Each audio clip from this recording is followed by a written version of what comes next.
নমস্কাৰ, মই বিপুল সদায় স্বাগতম জনাইছোঁ আপোনালোকক বিভিন্ন খবৰৰ কাৰণে আজি মই এটা ব্যতিক্ৰমী অনুষ্ঠানত ভাগ ল'বলৈ আহিছোঁ। অনুষ্ঠানটো সৰু কিন্তু উদ্দেশ্যমহৎ।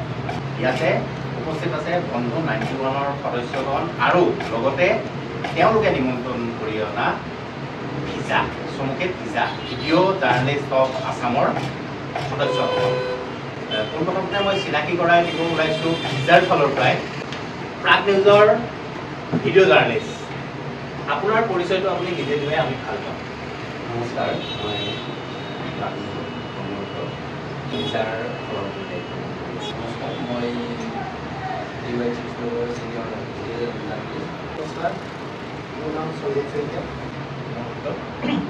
মই বন্ধু 91ৰ সহকাৰী সাধাৰণ বন্ধু 91ৰ সভাপতি। নমস্কাৰ, মই নয়ন দাস, সভাপতি বন্ধু 91। নমস্কাৰ, মোৰ নাম চৈলেন ভট্টাচাৰ্য, বন্ধু 91ৰ মাৰ্কা সভাপতি। নমস্কাৰ, মোৰ নাম নয়ন কলিতা, মই বন্ধু 91ৰ উপাধ্যক্ষ হিচাপে কাৰ্যনিৰ্বাহ কৰি আছোঁ। লগতে সৰ্বে সৰ্বা বুলি ক'লেও ভুল নহ'ব, এই বন্ধু 91ৰ সৰ্বে সৰ্বা নয়ন কলিতা। নয়ন কলিতা নাথাকিলে আমাৰ এই কামবোৰ সফল নহ'ব। মই প্ৰথমতে কৰিছোঁ বিপুল মজুমদাৰ, কিন্তু মোৰ এটা সুকীয়া পৰিচয়ো আছে। বন্ধু 91ৰ লগতো মই জড়িত হৈ আছোঁ। বন্ধু 91ৰ মই সাধাৰণ সম্পাদকৰ দায়িত্ব পালন কৰি আছোঁ। আৰু এতিয়া উদ্দেশ্যটো কি তাৰ আগে আমি সৰুকৈ বন্ধু 91ৰ অকণমান দুই শাৰী জানিব বিচাৰিছোঁ সভাপতি নয়ন দাসৰ। বন্ধু 91ৰ উদ্দেশ্যখিনি গম পায়। আমি বন্ধু 91ৰ ফালৰ পৰা আমি জনাইছোঁ যে আমি বিভিন্ন ধৰণৰ কাৰ্যসূচী আমাৰ হাতত আছে। ইয়াৰ উপৰি আমি ইতিমধ্যে পালন কৰি আহিছোঁ। আমি বিদ্যালয়ৰ আমাৰ কামৰূপ একাডেমী বিদ্যালয়ৰ মেট্ৰিকত উত্তীৰ্ণ ছাত্ৰ ছাত্ৰীবিলাকক সম্বৰ্ধনা জনালোঁ। তাৰপিছত আমি এদিন স্কুলখন পৰিষ্কাৰ কৰিলোঁ। লগতে আমাৰ এদিন আমি বৃক্ষৰোপণ কৰিলোঁ যোগাসনৰ দিনাখন। আমাৰ বহু ধৰণৰ কাৰ্যসূচীবিলাক হাতত লৈছোঁ। আমি শিশু অৱস্থাৰ পৰা আমি শিশু অৱস্থালৈকে গৈ আছোঁ বন্ধু 91ৰ। ইয়াৰ উপৰিও আমি সামাজিক দিশত বহুখিনি কাম কৰিম বুলি মনস্থ কৰি আজিৰ এই সভাখনতে আমি আৰু এটা নতুন কাম এটা হাতত লৈছিলোঁ। আচলতে বন্ধু 91 এটা স্বেচ্ছাসেৱী সংগঠন। তেওঁলোকে সমাজৰ হকে বিভিন্ন ধৰণৰ কাম কৰি আছে আৰু তাৰ লগতে আজি এটা ব্যতিক্ৰমী কামো তেওঁলোকে হাতত লৈছে। ব্যতিক্ৰমী মানে এই কামটো তেওঁলোকৰ চলিয়ে থাকিব, কিন্তু সেই কামটোৰ প্ৰথম কাম আজি কৰিবলৈ গৈ আছে ভিজা। মই উল্লেখ কৰিছোঁ ভিজা video' journalist association of Assam. ইয়াতে হ'ল সমূহ অসমৰ ভিডিঅ' জাৰ্নেলিষ্টসকলে লগ হৈ এটা গোট খুলিছে, সেইটো হৈছে ভিজা চমুকে। আৰু মই চিনাকি কৰাই দিছিলোঁ ভিজাৰ সভাপতি সম্পাদক উপসভাপতি তেওঁলোক তিনিজন আহিছে। আৰু উদ্দেশ্যটো মই কৈয়ে দিওঁ। আচলতে ভিডিঅ' জাৰ্নেলিষ্ট অফ আছামৰ যিসকল কৰ্মকৰ্তা আছে তেওঁলোকৰ বিভিন্ন অসুবিধা থাকিব পাৰে। তাৰ কাৰণে তেওঁলোকে এই ভিজাৰ জৰিয়তে কিছু কাম হাতত লৈছে আৰু সেই কাম হাতত লোৱাৰ অৰ্থে যিহেতুকে বন্ধু 91 সকলোকে সহায় কৰি থাকে। বন্ধু 91ক লগ ধৰিছে আৰু বন্ধু 91ৰ পৰা কিবা হয়তো সহায় সহযোগিতা তেওঁলোকে কিবা কথা পাতিছে। মই সম্পাদকৰ জৰিয়তে ভিজাৰ সম্পাদকৰ জৰিয়তে এই কথাখিনি আপোনালোকৰ আগত প্ৰকাশ কৰিব বিচাৰিছোঁ। নমস্কাৰ, মই ভিডিঅ' জাৰ্নেলিষ্টৰ সম্পাদক। আমাৰ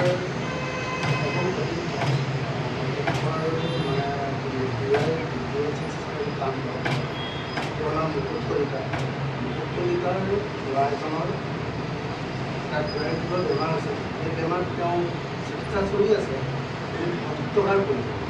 গতিকে এই অসুস্থতাৰ কাৰণে আমি আমাৰ বিভিন্ন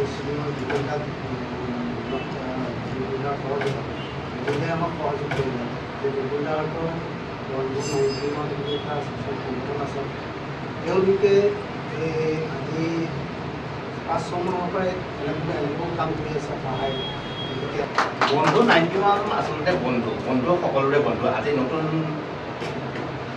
এটা যিহেতু গ্ৰুপ গতিকে মই কৰিব ওলাইছোঁ আজি বন্ধুৰ 91ৰ আৰু এটা নতুন গ্ৰুপ বন্ধু হিচাপে ইয়াতে সংযোজিত হৈছে আচলতে ভিডিঅ' জাৰ্নেলিষ্টখিনি সাংবাদিকখিনি জনসাধাৰণৰ সুখ দুখ সকলোতে লাগি থাকে সেই লাগি থকা ব্যক্তিসকলৰ মাজতো কিছুমানৰ দুখ থাকিব পাৰে কিন্তু আমাৰ সেই দুখবোৰ প্ৰকাশ কৰিবলৈ অলপ অসুবিধা হয় কিয়নো আমি সাংবাদিকৰ চাব গ'লে ভুল নুবুজিব কিন্তু সকলোৱে ভাবে সাংবাদিকৰ কোনো দুখ নাই কিন্তু সাংবাদিকৰ দুখ আছে তেওঁলোক আহিছে মই ভিডিঅ' জাৰ্নেলিষ্ট আমাৰ দুখ আছে আমাৰ সেই দুখবোৰ বুজিবলৈও কিছুমান লোক আছে যেনে বন্ধু 91 মই ভিজাৰ সভাপতি প্ৰদীপ বৰ্মনৰ পৰা জানিব বিচাৰিছোঁ পৰৱৰ্তী কাৰ্যসূচী ভিজাৰ এনেকৈতো দুখ থাকেই এইবোৰ পূৰণ কৰিবলৈ কিবা প্ৰকল্প বা কিবা পৰিকল্পনা হাতত লোৱা হৈছে নেকি বা কেনেকুৱা ধৰণৰ পৰিকল্পনা হাতত ল'লে আমাৰ এই দুখবোৰ সুখলৈ পৰিণত হ'ব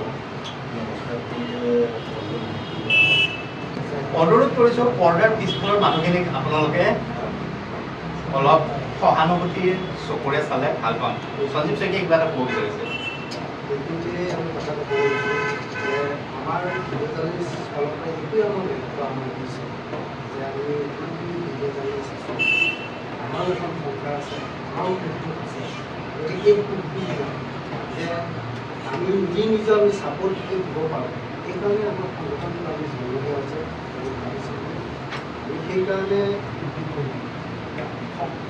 শক্তি লৈ আমি নতুন উদ্যমে আমাৰ মাজত আমি নিজে ছাপৰ্ট হিচাপে থিয়নি এই ভৱিষ্যতলৈ কাম কৰি যাম বুলি এতিয়া মূল উদ্দেশ্যলৈ আহোঁ এতিয়া তেওঁলোকে এখন দৰখাস্ত আনিছে হয়তো তেওঁলোকে সভাপতি বা সম্পাদকে বা আমাৰ বন্ধু 91ৰ সভাপতিক তেখেতসকলে দিব আৰু বন্ধু 91ৰ ফালৰ পৰা কি সহায় সহযোগিতা কৰিছে সভাপতিয়ে এইখিনি কাম কৰক পৰৱৰ্তী কামখিনি এনেকৈ আগবাঢ়ি যাওক বুলি মই বিদায় মাগিছোঁ আমাৰ ভিজাৰ ফালৰ পৰা আমাৰ আবেদন কৰোৱা হৈছে আবেদনখন আমাৰ ভিজাৰ সম্পাদকে আমাৰ সভাপতিলৈ দিয়া গৈছে আৰু আমাৰ এইটো সামান্য এটা আমাৰ সহায় বুলি ক'লে ভুল কৰা হ'ব এটা আমি সাৰথি আমি সকলোৰে দুখত বা সুখত আমি সাৰথি হৈ দিছোঁ এটা আমাৰ সামান্য এটা মানে এটা আৰ্থিক অনুদান বুলি সামান্য আৰু কিন্তু আমি সাৰথি সহায়েৰে আমি সাৰথি চবৰে চবৰ দুখত আমি সাৰথি হৈ দিছোঁ আমি সেই পথেৰে আমি চবৰে ভাল হোৱাটো কামনা কৰিছোঁ অলপ এইফালে চাই ল'লে হ'ল